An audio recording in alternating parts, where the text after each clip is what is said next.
दोस्तों, किसी शहर की भीड़-भाड़ से थोड़ी दूर एक झोपड़पट्टी बसी थी। चारों तरफ टीन की छतों वाले छोटे-छोटे घर थे।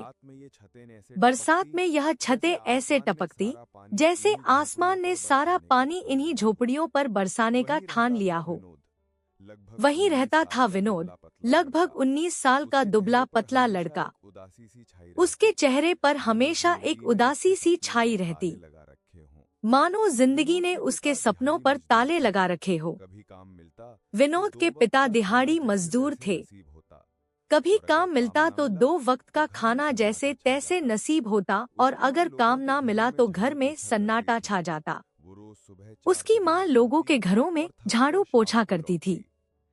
वो रोज सुबह 4 बजे उठ जाती और थक कर शाम को लौटती, लेकिन उसके चेहरे पर थकान से ज्यादा चिंता झलकती। महंगाई के इस शहर में उनका गुजारा मुश्किल से हो पाता था। बरसात के दिनों में हाल और भी बुरा हो जाता। टीन की छतों से पानी टपकता रहता। ऐसे हालात में किसी भी बच्चे का मन बुझा बुझा सा हो जाता, और विनोद भी अपवाद नहीं था। एक शाम विनोद घर लौटा तो देखा कि माँ थकी हुई चूल्हे के पास बैठी है। पिता खाट पर लेटे हुए थे और उनकी आंखों में खालीपन झलक रहा था। आज फिर उन्हें कोई काम नहीं मिला था। विनोद ने माँ से पूछा, माँ आज खाने में क्या बना है? माँ ने थकी हुई आवाज में जवाब दिया, बेटा बस आलू की सब्जी और सूखी रोटियां हैं। जितना आटा बचा था उतना ही बना पाई हूँ। विनोद ने खाना खाया, लेकिन उसका मन भरा हुआ था। रोज वही हाल, कभी पेट भर खाना, कभी भूखे पेट सोना। बाहर वो जब अपनी ही उम्र के शहर के बच्चों को अच्छे कपड़ों में घूमते देखता, उनकी जेबों में पैसे और चेहरे पर हंसी देखता, तो उसका दिल कचोट जाता। वो मन ही मन सोचता, काश मैं भी किसी अमीर घर में पैदा हुआ होता, तब मुझे यह सब सहना नहीं पड़ता। यह गरीबी, यह मजबूरी, यह सब नहीं होता।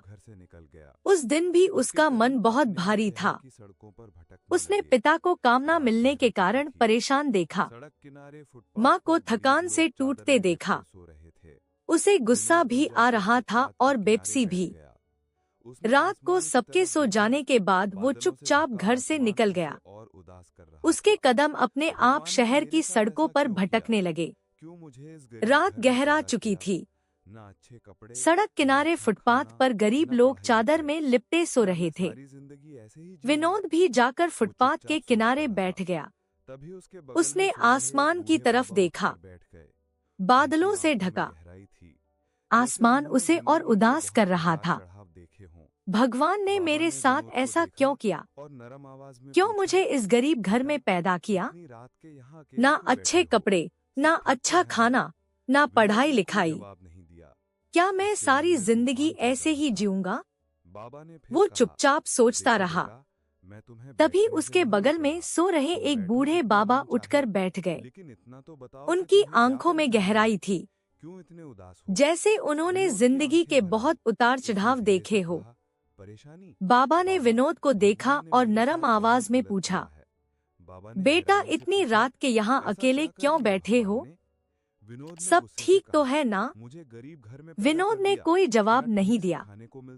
उसके मन में तूफान चल रहा था। बाबा ने फिर कहा, देखो बेटा, मैं तुम्हें बैठने से नहीं रोक रहा। तुम बैठो जितना मन चाहे, लेकिन इतना तो बताओ कि तुम्हें क्या परेशानी है? क्यों इतने उदास हो? विनोद की आंखें भर आई। उसने धीरे से कहा, परेशानी? बाबा, भगवान ने मेरे साथ बहुत गलत किया है। बाबा ने हैरानी से पूछा, ऐसा क्या कर दिया भगवान ने? विनोद ने गुस्से से कहा, मुझे गरीब घर में पैदा कर दिया। ना ठीक से खाने को मिलता है, ना अच्छे कपड़े हैं, ना पढ़ाई का कोई मौका। मैं जितने बच्चों को देखता हूँ, उनके पास सब कुछ है। मैं क्यों नहीं किसी अमीर घर में पैदा हुआ? बाबा ने ध्यान से विनोद की बातें सुनी। कुछ पल चुप रहने के बाद वे बोले, बेटा एक बात कहूँ, बुरा मत मानना। विनोद ने अनमने ढंग से कहा, कहिए बाबा। बाबा ने धीमे स्वर में कहा, भगवान हमें वहाँ पैदा करता है जहाँ हमारी सबसे ज्यादा जरूरत होती है। अगर तुम गरीब घर में पैदा हुए हो तो इसका मतलब है कि तुम्हारे पास यह मौका है कि तुम अपनी और अपने माता पिता की किस्मत बदल सको। गरीब माता पिता अपने बच्चों पर ही भरोसा करते हैं। वे उम्मीद करते हैं कि उनका बच्चा उन्हें इस अंधेरे से निकालकर उजाले में ले जाएगा। अमीर घरों के बच्चे, बेटा, वे अक्सर अपने माता पिता के धन की कदर नहीं करते।